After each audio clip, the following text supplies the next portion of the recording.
समस्त को praise the Lord. आज आलोचना विषय क्यों व्यक्ति माने शारीरिक मृत्युर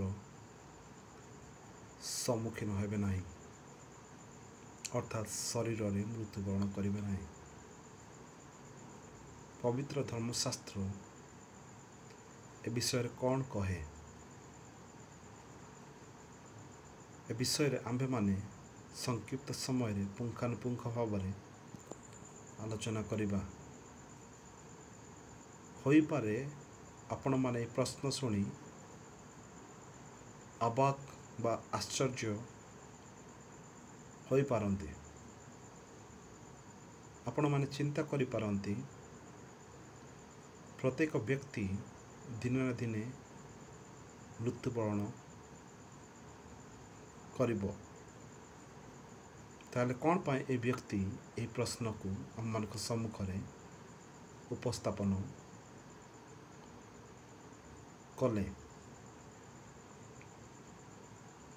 कारण बाइबल अर्थात धर्मशास्त्र अन्य पार्श्वरे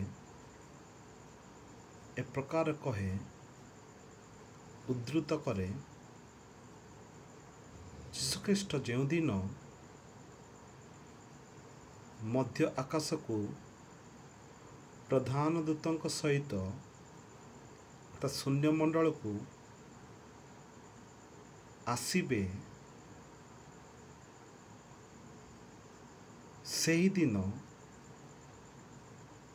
अर्थात तांकर द्वितीय आगमन रे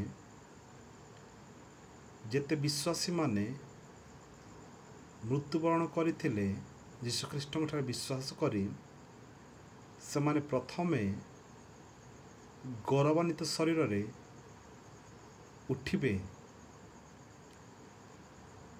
एवं जेते जीवित विश्वासी माने अवशिष्ट थिबे से माने मध्य गौरवान्वित शरीर अंशी हेबे, से माने रूपांतरित हेबे।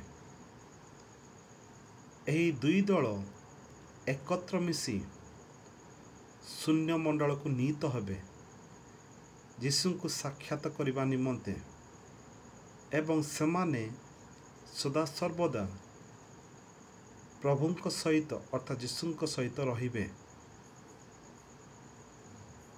ए संध्या समय रे आम्भे माने एही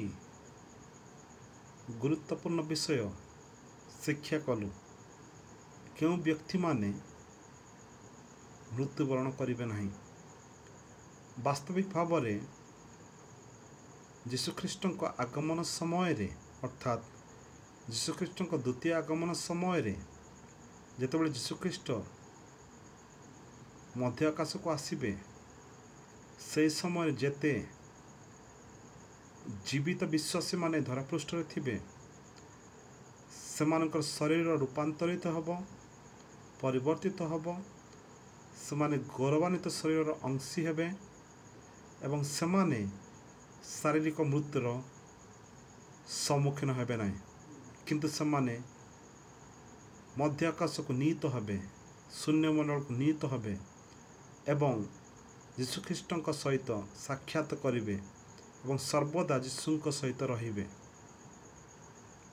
विश्वास करुछि प्रभु आपण मानकु तांकर वाक्य द्वारा ए संदेश समय रे कथा कहि अछंती। पुणी थरे मु आपण मानकु कहबाक चाहे क्यों व्यक्ति माने शरीर रे मृत्युवरण करिवे नहीं।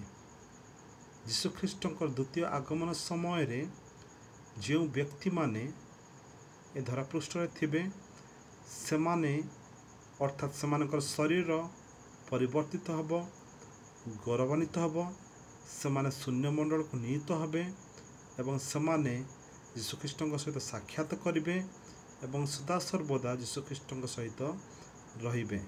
सेमाने शारीरिक मृत्युर सम्मुखीन हेबे नहीं, सेमाने शरीर रे मृत्युवरण करिवे नहीं। विश्वास करुछि प्रभु आपण प्रत्येक को तांकर वाक्य द्वारा कथा कहि अछंती।